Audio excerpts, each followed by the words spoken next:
উপকারী সবজি। এভারগ্রিন 757 চ্যানেলে উপকারী সবজি রান্না করব। এই যে সবজিগুলি নিয়েছি, সবজিগুলি হলো ডাঁটা, বরবটি, গাজর, কাঁকরোল, কুমড়ো, টমেটো, এসব সবজি নিয়েছি। ভালো করে ধুয়ে নিচ্ছি, ওয়াশ প্রপারলি। ইলিশের মুড়ো নিয়েছি, হিলসা ফিশ হেড। সবজিগুলি এভাবে কেটে নিয়েছি, টমেটোর বিচি ফেলেছি। কড়াই গরম করেছি, কড়াইতে তেল দিচ্ছি। তেলটা গরম হবে, ইলিশের মুড়োটা এই তেলের মধ্যে ভাজা করে নেব। তেলের মধ্যে দিয়ে দিচ্ছি salt and turmeric powder mix.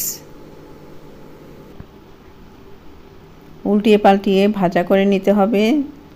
আমি হালকা ভাজা করব, তাহলে রান্নাটা টেস্ট হবে, গুঁড়ো পাকও হবে না, সবাই খেতে পারবে, বয়স্ক থেকে বাচ্চা, পেটে প্রবলেম হবে না। এর জন্য মুড়োটা হালকা ভাজা করব। এদিক ওদিক করে মুড়োটা ভাজা করে নিয়েছি। এখন এটা তুলে নেব। ইলিশ মাছের মুড়ো দিয়ে রান্না করলে রান্না খুব টেস্টফুল হয়। আমি যে রান্না করব খুব সিম্পলভাবে রান্না করব, কিন্তু খুবই সুস্বাদু। এগুলি এখন তুলে নিচ্ছি এখান থেকে।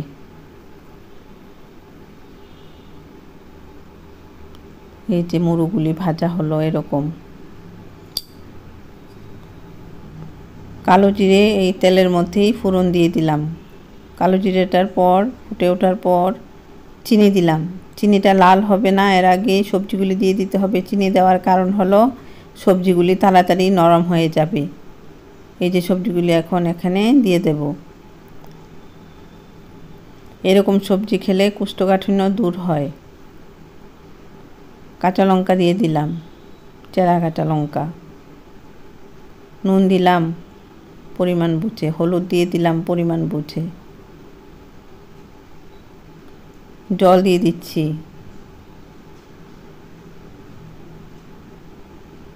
এগুলি এখন নাড়াচাড়া করা যাবে না, একটু মজে গেলে তারপর নাড়াচাড়া করব। ঢাকা দিয়ে দিলাম। কিছুক্ষণ পর ঢাকনাটা তুলে এখন নাড়াচাড়া করছি। রান্নাটা নতুন রাঁধুনিদের জন্য দেখাচ্ছি। আবারও ঢাকা দিয়ে দেব। ঢাকা দিয়ে রান্না করতে হবে। এই যে এখন ভেতরে যে জল আছে, সবজি সেদ্ধ হয়েছে জল দিয়ে, এই জলটা এখন মুড়োটা দিয়ে দিলাম। ইলিশ মাছের মুড়োটা এখানে সেদ্ধ হবে, জলের সঙ্গে মিশে ইলিশ মাছের ফ্লেভার বেরোবে।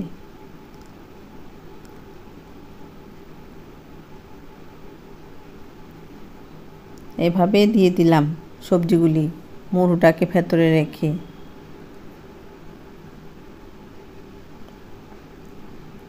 কিছুক্ষণ পর আবার ঢাকনাটা তুললাম, আবারও নাড়াচাড়া করে দিচ্ছি। এখন কাজ হলো মুড়োটাকে নরম করা। সবজির ভেতরে দিয়ে মুড়োটাকে নরম করে নিচ্ছি।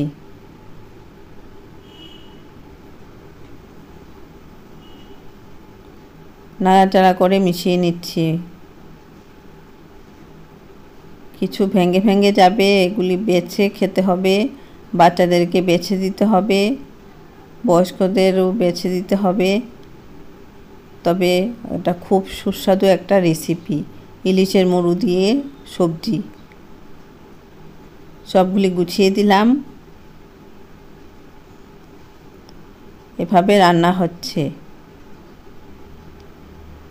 এভারগ্রিন 757 চ্যানেলের পাশে থাকবে, ভালো ভালো রান্না দেখতে পারবে। বেল আইকনটা প্রেস করবে, তাহলে নতুন রান্নার নোটিফিকেশান সবার আগে আপনার মোবাইলে পৌঁছে যাবে। এই যে এখন এভাবে